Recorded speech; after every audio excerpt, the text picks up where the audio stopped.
no livro do Apocalipse, no capítulo de número 5. Capítulo 5. Glória a Deus. Glória a Deus. Capítulo de número 5.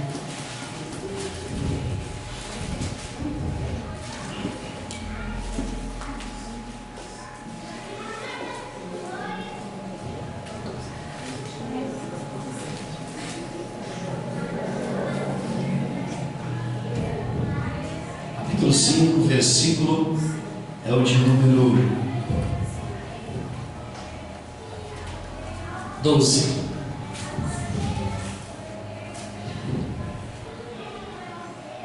Está escrito assim: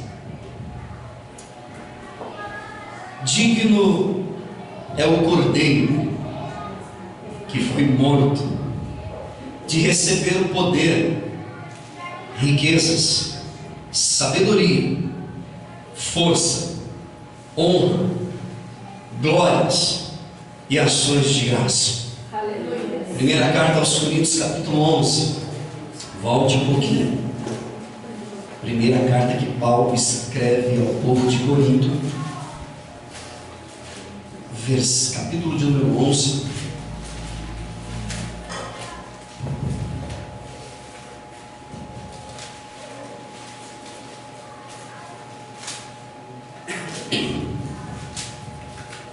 Diz assim, capítulo 11, no versículo de número 24 e 25.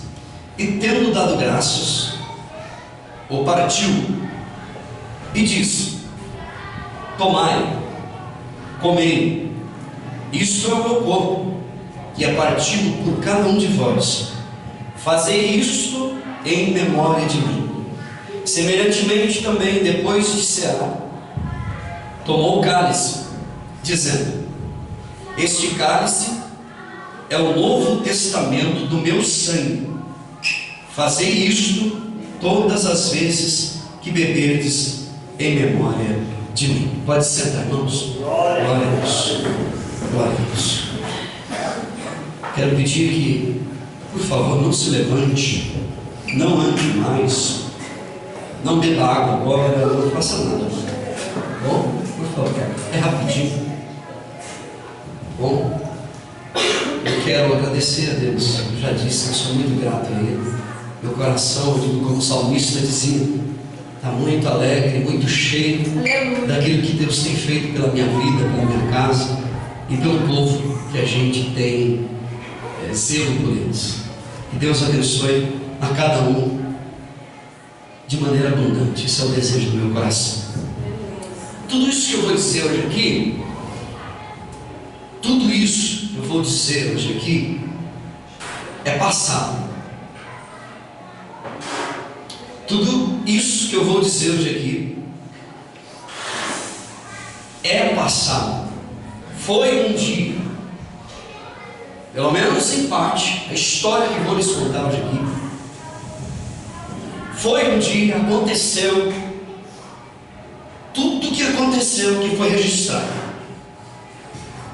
No dia em que Israel, o povo de Israel, saiu do Egito, diz a história que muitas outras nações, inclusive a Bíblia também deixa rastros disso, diz que muitas outras nações saíram também do Egito com Israel.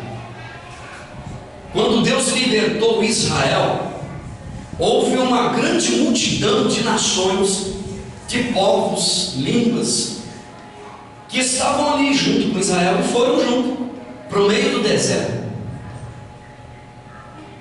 Deus liberta Israel, e junto com Israel, os historiadores dizem que havia 30 nações diferentes, outros dizem que havia 50 nações diferentes, chegam a dizer até 70 nações, povos diferentes, fora Israel, 70 outras nações foram livres, porque o Egito era um país muito forte, poderoso, e antes de Israel já havia sequestrado, roubado, tomado muitas outras nações e muitos outros países.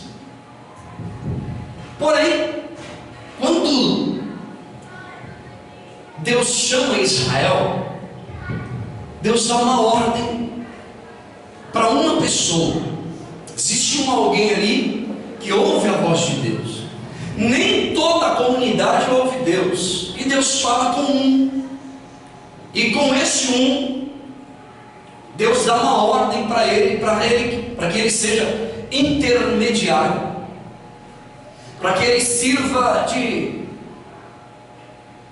ponte para esse relacionamento agora da eternidade com as pessoas. Deus quer se comunicar com o povo, porém ele escolhe um, e através desse um ele dá ordens. E que ordens são essas?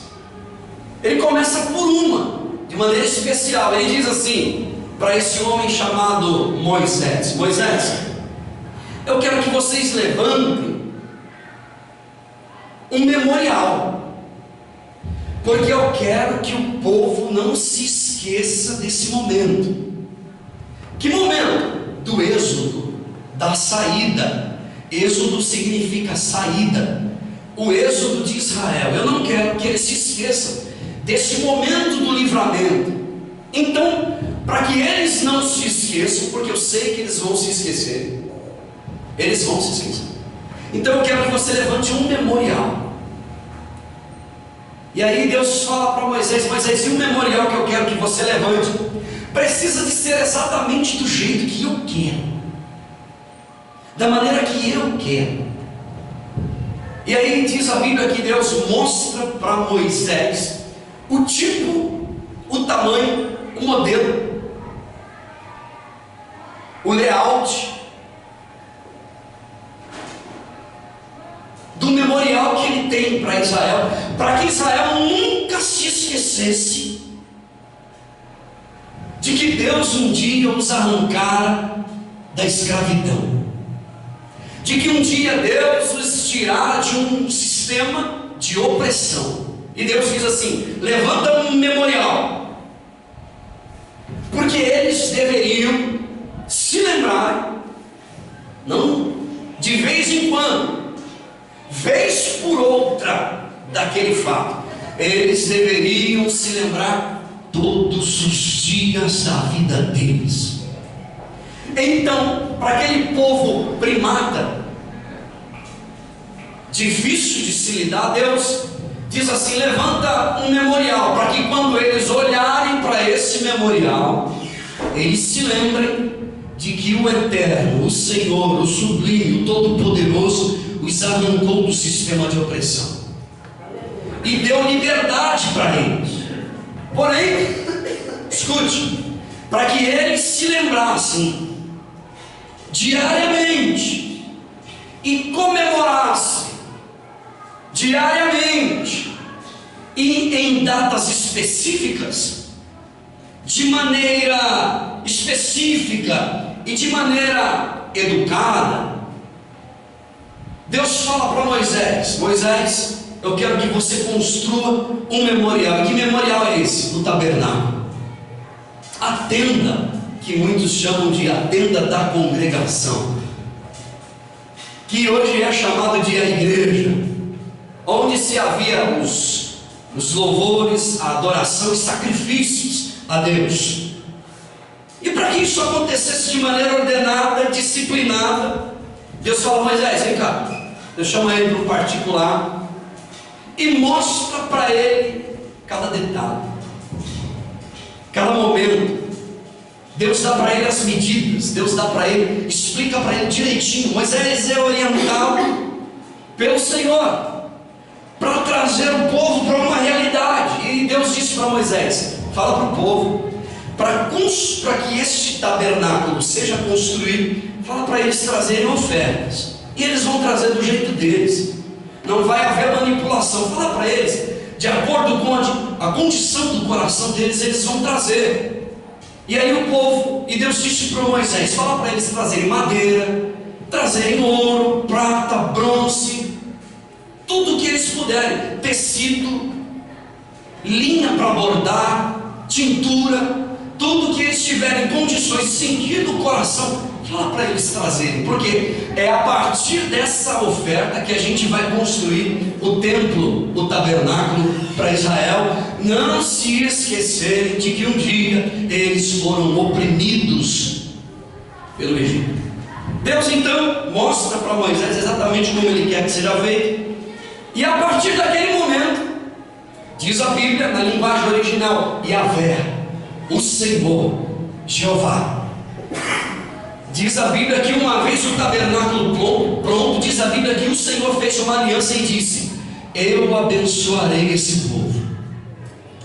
E diz a Bíblia assim: uma vez aceito a proposta deste tabernáculo, uma vez aceita a proposta desse memorial, eu me comprometerei em fazer morada no meio do povo. Deus disse assim: eu vou morar no meio de vocês, eu vou fazer morada no meio de vocês, construo o tabernáculo, e tudo quanto vocês fizerem, vocês terão respaldo da minha pessoa. Diz a Bíblia que a partir desse memorial Deus faria morada no meio do povo. E é interessante, todos se envolveram.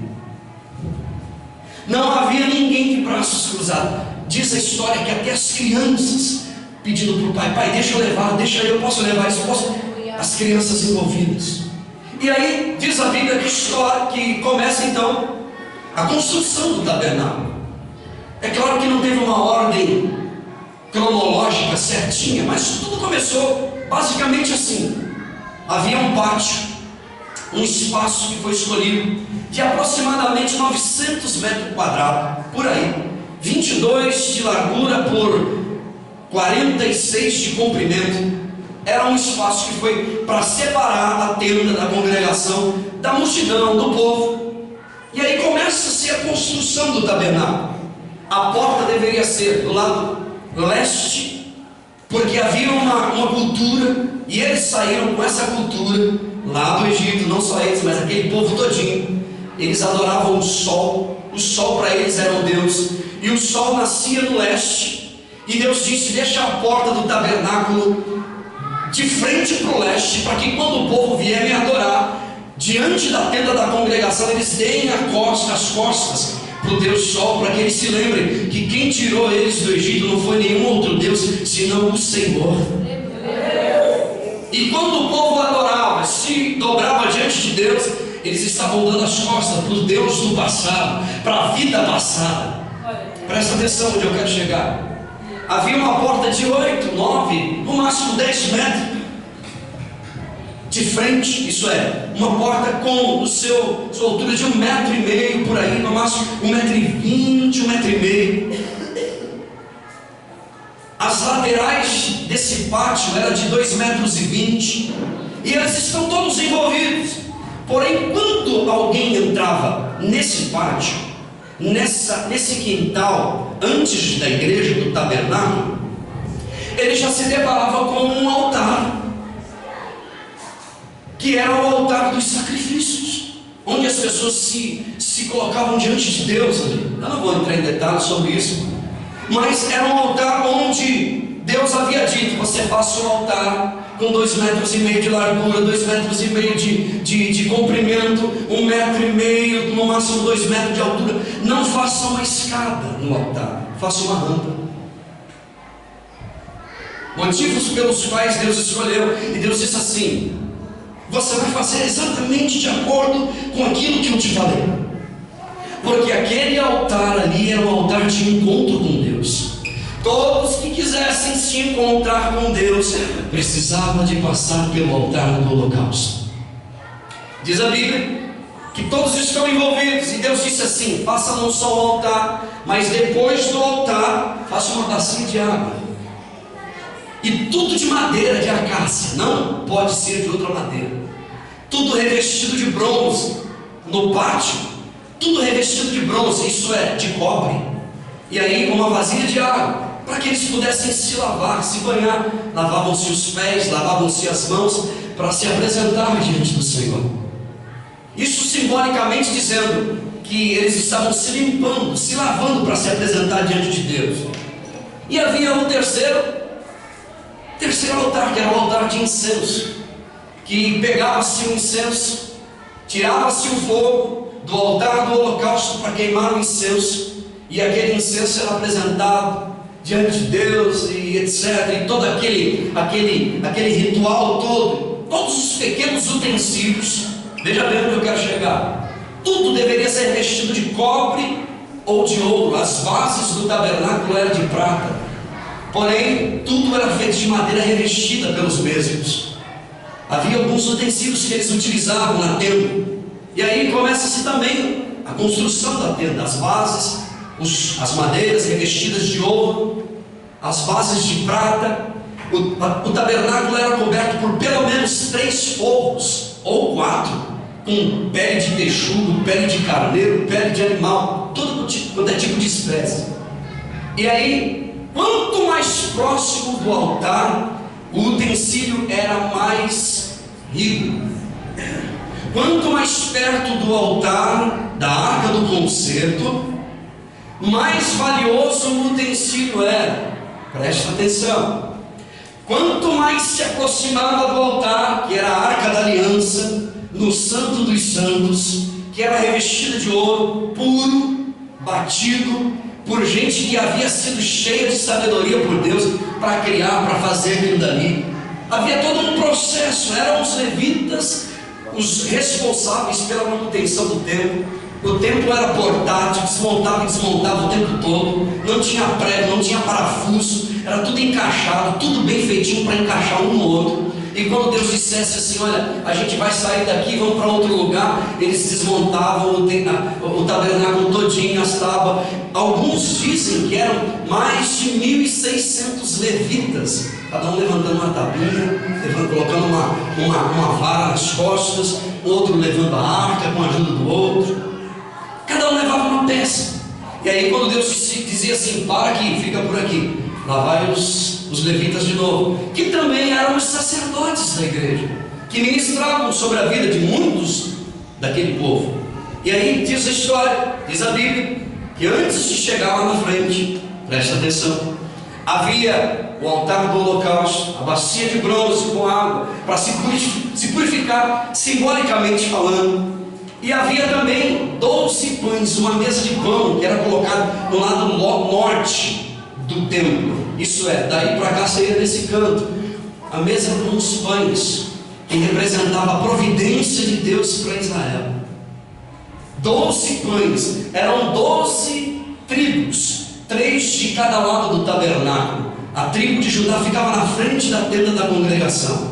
E aqueles pães que ficavam ali representavam o sustento de Deus diário para toda aquela gente. E do lado sul tinha um candelabro, que era todo dia, a sua luz era mantida acesa, para que eles entendessem que uma vez a presença de Deus estivesse ali, a vida deles estaria iluminada toda a vida, o tempo todo.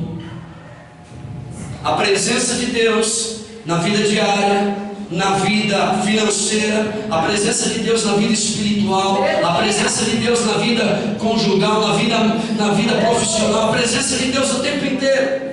Era tudo simbologia. Havia também, eles haviam feito também, mais à frente, aquilo que eles chamam de incensário, que tinha o altar do incenso, mas tinha um incensário também. Porque tudo no culto a Deus deveria haver expressão. Eu já falei uma vez sobre isso e vou repetir. Tudo ali deveria haver expressão.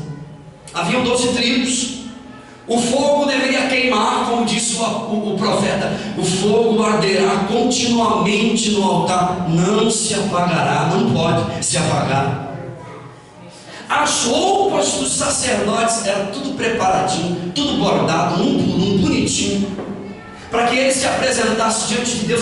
Não podia ser transparente, por isso ele colocava 2, 3, 4 roupas, uma em cima da outra, tudo ordenado por Deus. Não podia ser transparente, não podia ser curta, não podia ser justinha.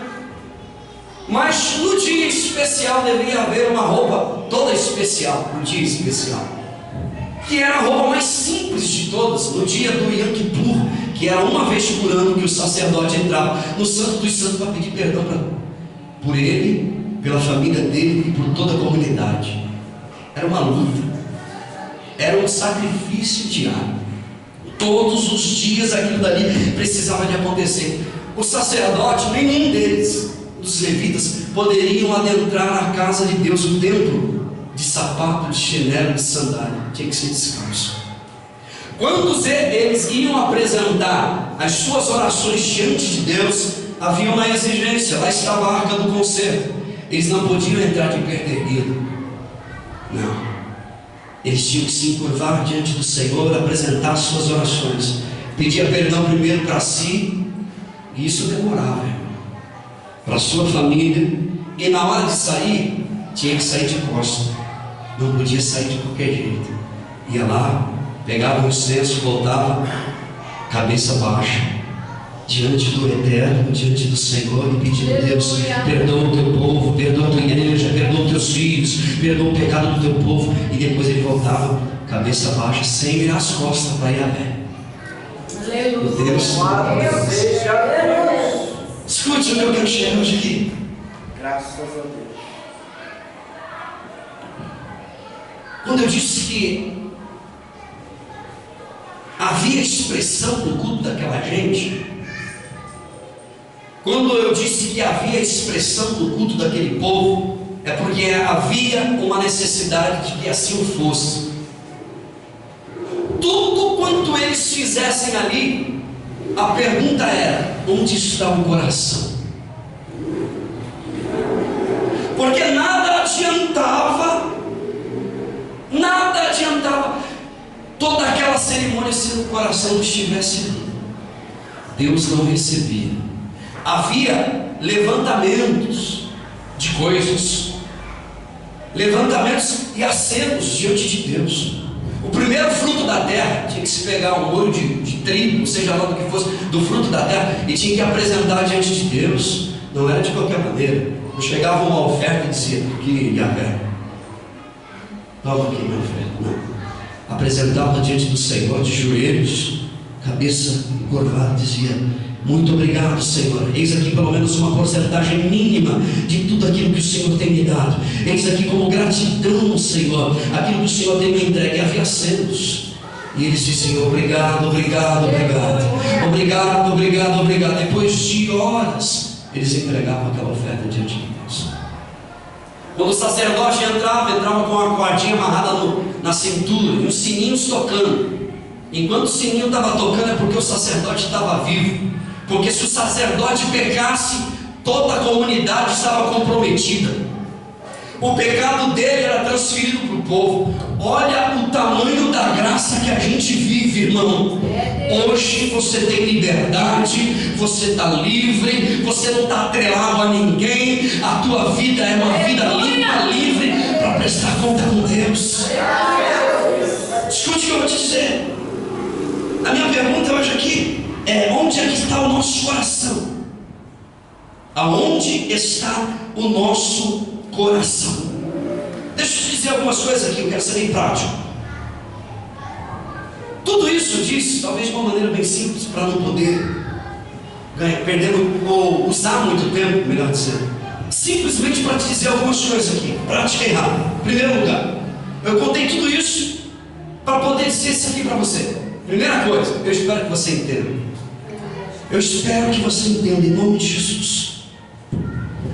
Quanto mais próximo do altar, escute isso em nome de Jesus. Quanto mais próximo do altar, mais precioso o utensílio é. O altar que havia lá fora era de bronze, era de cobre.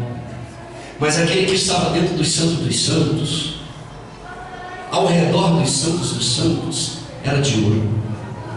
Pastor, eu não entendi. Se o teu desejo é agradar a Deus de verdade, se o nosso desejo é agradar a Deus de verdade, o mínimo é que nós nos aproximemos a cada dia do altar.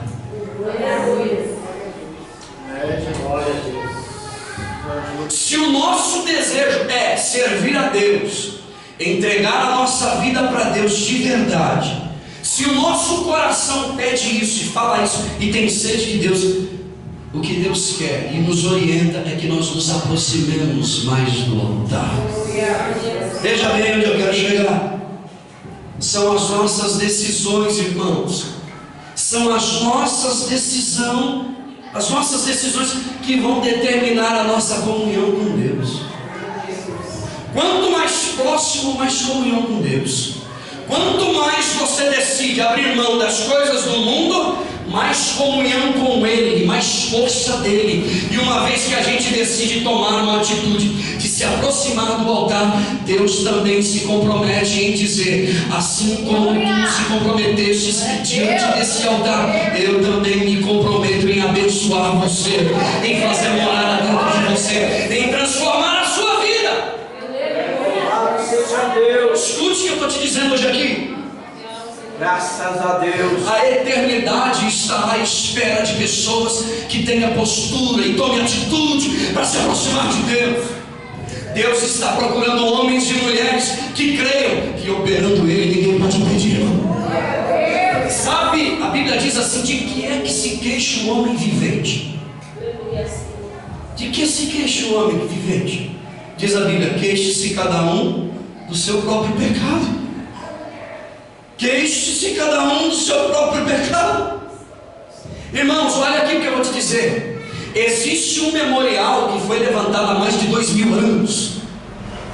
Há mais de 2000 anos esse memorial foi levantado. E é a partir desse memorial que Deus se compromete em transformar as nossas vidas. Não existe vida transformada longe desse memorial, distante desse altar. Esse memorial que foi levantado há mais de 2000 anos é o único memorial que, ao se aproximar-se dele, há transformação de vida dentro da minha casa, do meu interior, dentro do meu lar. Quanto mais próximo do altar, mais comunhão com Deus. Quanto mais pertinho de Deus, mais o Senhor se compromete com a gente. Deixa eu te dizer isso aqui, diz a Bíblia Sagrada, que esse memorial nos remiu. Diz a Bíblia que Ele nos remiu. Você sabe o que é isso? Ele nos comprou. Nós estávamos perdidos, nós estávamos esquecidos. Agora, olhando para esse memorial, eu posso dizer que eu tenho um dono, que a minha vida vale muito, e que eu sou dele, e que ele me pertence e eu pertenço a ele, e que tudo que eu tenho dele, porque afinal de contas a minha vida tem um dono. Eu tenho prazer nele, eu tenho vontade dele, eu tenho sede dele, eu tenho fome dele, eu tenho alegria nele. Eu não tenho barreira nenhuma, nenhum bloqueio nesse mundo que me impede de se aproximar dele. Isso não é religião, isso é Deus conosco, é Emmanuel. Isso não é fanatismo, isso é paixão. Quando você ama de verdade, você faz qualquer coisa por aquele a quem você diz que ama. Estou apaixonado, pastor, estou apaixonado. Já viu aquele jovem? Um dia eu já fui jovem, faz tempo, mas fui. Apaixonado, podia chover, o ônibus podia demorar 2 horas, eu ficava lá naquela praça esperando o ônibus passar. Tem um dia que demorou tanto que eu dormi, o ônibus passou perdido. Eu esperei o próximo, falei, mas eu vou para a casa dela. Apaixonado. Quem ama de verdade está apaixonado de verdade. Irmão, não tem chuva, não tem ônibus, não tem distância, não tem valores, não tem nada que impede, irmão. Quem ama de verdade tem prazer. Escute isso. Deus quer que nós o amemos de maneira espontânea. De maneira espontânea, que nós sirvamos a Ele sem pressão. mas por amor. Por amor a Ele, porque foi Ele que nos resgatou. Deus quer que nós venhamos expressar. Você sabe o que é expressão? É quebrantamento, é temor, é respeito. Quando se chega na presença de Deus, quebrantamento, respeito, amor, expressão diante de Deus, lágrima nos olhos, sorriso nos lábios, alegria, não porque a gente está aqui, porque alguém está empurrando, ou porque nós estamos debaixo de uma pressão, mas porque nós estamos debaixo da graça de Deus, debaixo dessa aliança, debaixo dessa nova aliança, debaixo do novo concerto. Eu posso viver sem medo, sem medo. Não sou obrigado a fazer nada, exatamente por isso que eu faço. Aleluia! Não sou obrigado a estar aqui, exatamente por isso que eu estou aqui. Porque livre eu posso fazer a minha escolha de amar a Deus, de servir a Deus, de andar com Ele. Essa nova aliança é incomparavelmente superior àquela, porque aquela era debaixo de pressão e de obrigação, por assim dizer. Essa não. Essa diz assim: se tu quiseres, aleluia. Quem quiser vir após mim, negue-se a si mesmo. Negue-se a si mesmo. Aleluia. Negar a si mesmo, tomar a cruz. Não existe memorial sem cruz. Não existe memorial sem cruz. O altar é um lugar de encontro com Deus.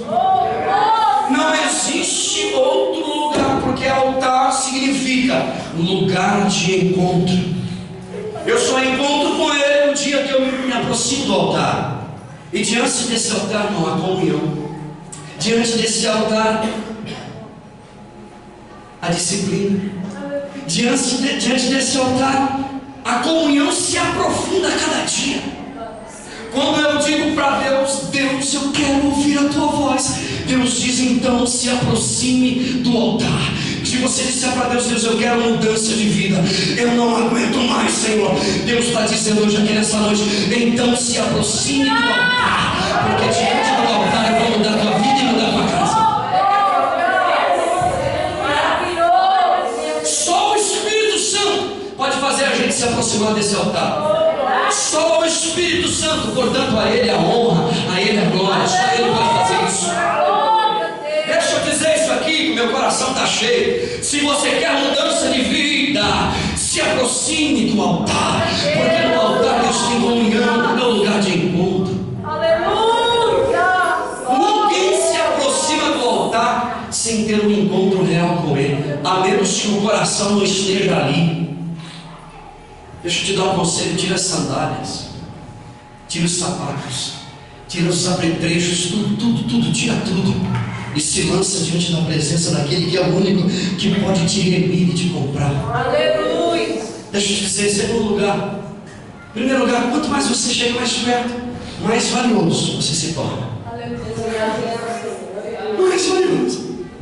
Outra coisa, eu preciso dizer isso aqui: tudo que Deus faz é bom. Tudo que Deus faz é bom. Portanto, não reclame de nada que Deus te deu, porque se foi Ele que te deu, é bom. Tudo que Deus dá para a gente é bom. Aliás, em Cristo, tudo é bom. Por que eu não entendo isso? Porque eu acho que eu não estou em Cristo ainda. Porque em Cristo, absolutamente tudo é bom. Deus faz as coisas direitinho. Eu me lembro de um farmacêutico que não acreditava em Deus, na farmácia, e ele sempre ouvindo os evangélicos enchendo a paciência dele, dizendo: Jesus, Jesus, e ele vai tocando: não creio em Deus, para de falar, não creio. Entra ano e sai ano, ele dizendo: eu não acredito.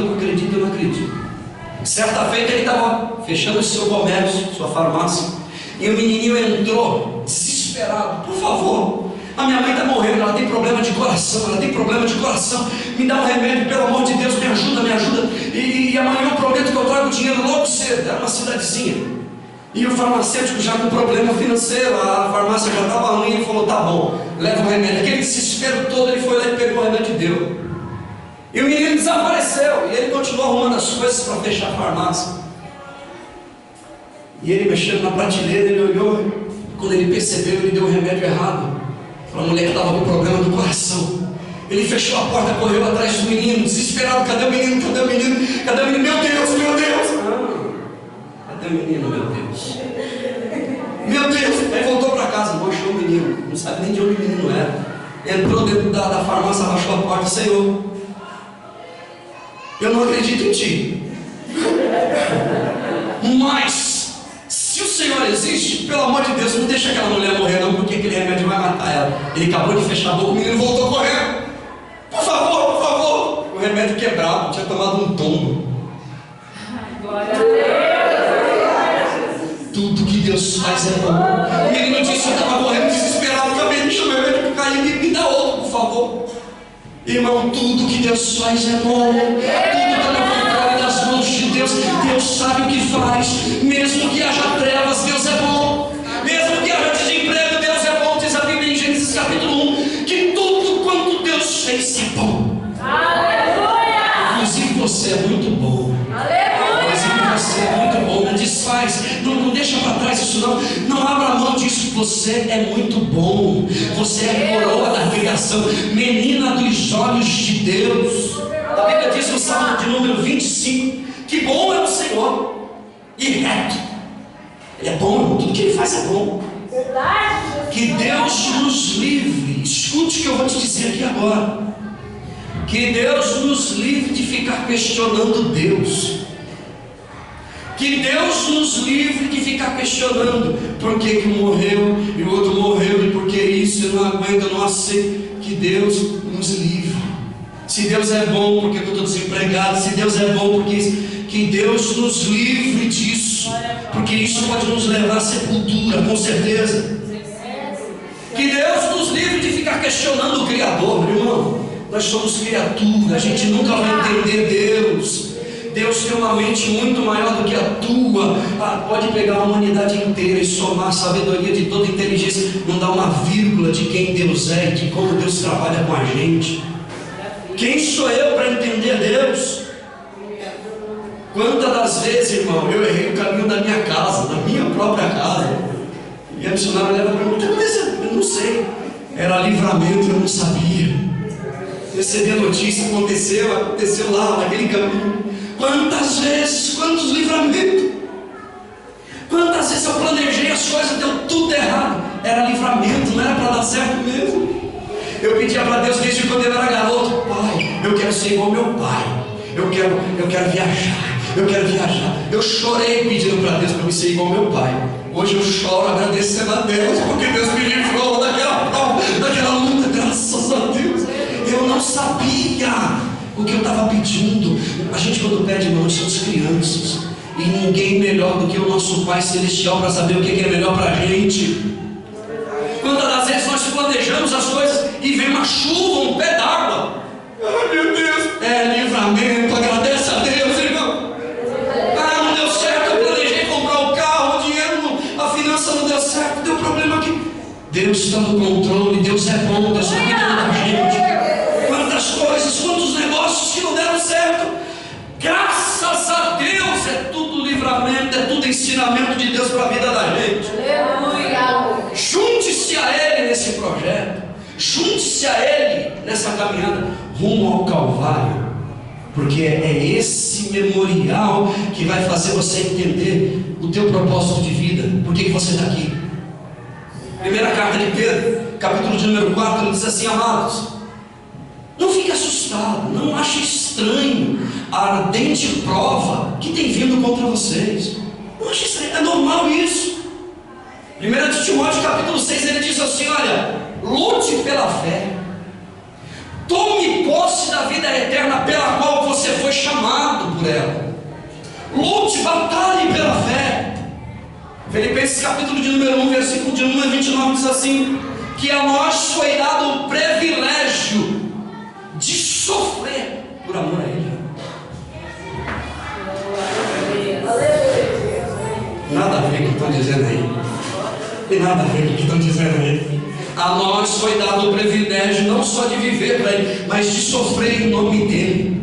Tem um texto fantástico na Bíblia, que é Atos capítulo de número 5 e versículo 41. Diz a Bíblia que os discípulos estão regozijantes, alegríssimos, porque foram considerados dignos de apanharem por amor a Ele. Que legal, apanhamos por causa dele, glória a Deus. Tomara que venha outra, para a glória do nome dele. Estou feliz, nós apanhamos, conseguimos. Porque isso indica a contramão do mundo. Se não está apanhando é porque não está contra o mundo, é porque está indo junto. Esses dias eu vi um pastor, um judeu, ele estava dizendo o seguinte, eu achei interessante. Ele disse assim: aquilo que o mundo gosta, que todo mundo gosta e abraça, toma cuidado. Porque o que vem de lá de cima, o que é de Deus, não atrai todo mundo, nem todo mundo abraça assim não. Deixa eu te dizer, irmão, nosso mundo não é aqui. Diz a Bíblia que nós somos peregrinos na terra. O nosso mundo não é aqui. Você sabia que o sofrimento é um dos veículos, ou um dos maiores veículos usado por Deus para o crescimento da igreja? Eu sofrendo é sinônimo de crescimento. Você pega a massa para fazer pão, você bate, aperta, ela crescer. Pega o ovo, tira a gema, deixa a coisa bater. Quanto mais bate, vai crescer. Deixa eu te dizer isso aqui. Se foi Deus que permitiu, glória a Deus. Deus é bom. Se aconteceu, seja lá como for, glória a Deus. Deus é bom. Se está desempregado, Deus é bom. Se conseguiu, Deus é bom. Se não conseguiu, Deus continua sendo bom. Se foi, Deus é bom. Se veio, Deus é bom. Se perdeu, Deus é bom. Se está apanhando, glória a Deus, está crescendo. Louvado seja Deus. Deixa Deus trabalhar na tua vida e entenda que quanto mais você se aproxima, mais Deus se compromete com você. Mais Deus se compromete com você. Mais Deus vai se comprometendo com a gente. Já estou terminando. Em terceiro lugar, ouve isso pelo amor de Deus. Comemore todos os dias, pela manhã, de tarde e de noite, como sacrifício vivo no altar de Deus, a tua libertação em Cristo Jesus. Havia sacrifício de manhã e de noite. A aliança é mais nobre. Comemore como sacrifício vivo, de manhã, de tarde, de noite, a tua libertação em Cristo Jesus, o Senhor. Se você está de pé, é porque Ele um dia te deu a oportunidade. Você sabe o que significa a ceia do Senhor? Páscoa. Coloca assim: Páscoa igual ceia igual libertação. Graças a Deus. Páscoa igual Êxodo igual ceia igual libertação. Aquele povo deveria se lembrar e comemorar todos os dias e em dias específicos a libertação deles de dentro do Egito, daquela opressão terrível. Agora deixa eu te dizer uma coisa rapidinho. Se a Israel era ordenada essas comemorações diárias, imagine agora. Porque tamanha graça foi derramada, tamanha graça foi derramada e tamanha graça foi alcançada, por assim dizer. Diz a Bíblia que nós somos propriedade exclusiva de Jesus. Propriedade exclusiva de Jesus. E deixa eu te lembrar, querido, Deus não deve nada para ninguém. Deus não me deve um centavo. Disse Paulo que eu sou devedor dele. Quem deve aqui sou eu. E por mais que eu faça, não tem como pagar, porque tamanha graça foi cedida para a gente. Tamanha graça foi entregue. E eu quero te dar um conselho só para a gente finalizar já. Não se aposente, irmã. Não se aposente. Tem gente querendo se aposentar com 35 anos. Não se aposente. Tem muita coisa ainda para serem feita, meu querido, na tua vida. Eu ouvi falar de um velho de 70 anos, um senhor de 70 anos, que ele começou a escrever livros com 70 anos. Diz que os livros deles eram fenomenal. Ele escreveu um livro por ano e morreu com 89 anos. Escreveu 19 livros. Você já imaginou? Estou tão velho, vai ver 40 anos, não aguento mais. Querido, você está na flor da idade, minha irmã. Você pode fazer muita coisa ainda no reino de Deus. Graças a Deus. 70 anos escrevendo livro, um por ano. Deixa eu te dizer isso aqui. Não se canse de agradecer a Deus. A Bíblia diz: não nos cansemos de fazer o bem. Agradeça a Deus. Glorifique o nome do Senhor. Não se aposente.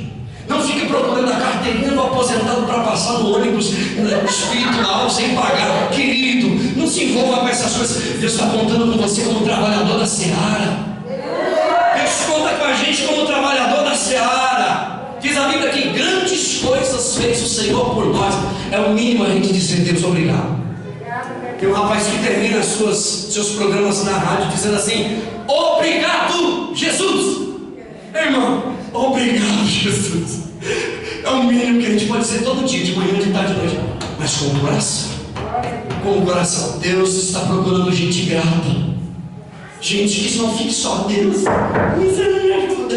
Deus, abre a porta, fecha a porta, quebra lá, abre. Que isso, irmão? Começa a dizer: obrigado, obrigado, obrigado. Quando você agradece, Deus abre a porta. Quando você agradece, Deus abençoa. Deus se compromete com você diante do seu memorial. Eu quero terminar dizendo isso. Deus se compromete com você diante desse memorial. Cristo Jesus, que um dia se estendeu. E diz a Bíblia que o amor dele alcançou povos, nações, tribos, línguas, reinos. Todos foram alcançados. O amor foi derramado como oblação, como libação. Sangue que escorreu substituiu você. Morte expiatória, isso é, morte substituta. Era eu, era você, éramos nós. Graças a Deus, você se encontra na presença dele, com oportunidades para viver cada momento. E eu termino dizendo: comemore de manhã, comemore de tarde, comemore à noite, comemore o tempo inteiro. 10 horas da manhã vai comemorando, vai dizendo obrigado, liga o rádio, acenda a lâmpada, desliga a lâmpada, abre a porta, fecha a porta, come o ovo, come o frango, come o bife, dizendo obrigado, obrigado, obrigado. Come a banana frita, se não tiver mais nada para comer, mas diga obrigado, obrigado. Apresenta para Deus assim: banana. É o que eu tenho. Deus, nos ensina, Senhor. Mostra para Deus o teu ovo. Diz assim: muito obrigado. Para de reclamar, irmão, e agradeça, porque tem coisas grandes para você te esperar. Eu quero terminar dizendo: fique de pé. Que Deus tenha misericórdia de nós. Que Deus nos ajude. Hoje não precisa de tudo aquilo que Deus quer de mim, pastor. Um coração contrito e quebrantado diante do altar. Um coração contrito e quebrantado diante do altar de Deus. Hoje ele diz assim: eu sou a porta do tabernáculo. Você entra por mim a hora que você quiser. Eu sou a porta. Diante do altar do sacrifício ele diz assim: eu sou o cordeiro que sacrificou, que morreu, o Redentor. Diante daquela bacia de água ele está dizendo: eu sou a água que te limpa, que te purifica, que te lava. Diante do altar de incenso ele está dizendo: sou eu quem leva as suas orações ao Pai. Sou eu quem intercedo por você diante do Pai. Diante daqueles 12 pães que havia do lado norte, ele está dizendo: eu sou o pão da vida que te sustenta, que te alimenta. Diante daquela lâmpada ele está dizendo assim: eu sou a luz que ilumina o teu caminho, que ilumina a tua casa, que ilumina o teu lar. Oh, meu irmão, não perca a oportunidade de glorificar o nome do Senhor. É Ele o nosso mediador. Louvado É Ele o nosso mediador. Diz a Bíblia que Ele é o sumo sacerdote. Glória a Deus. É Ele que intercede por nós.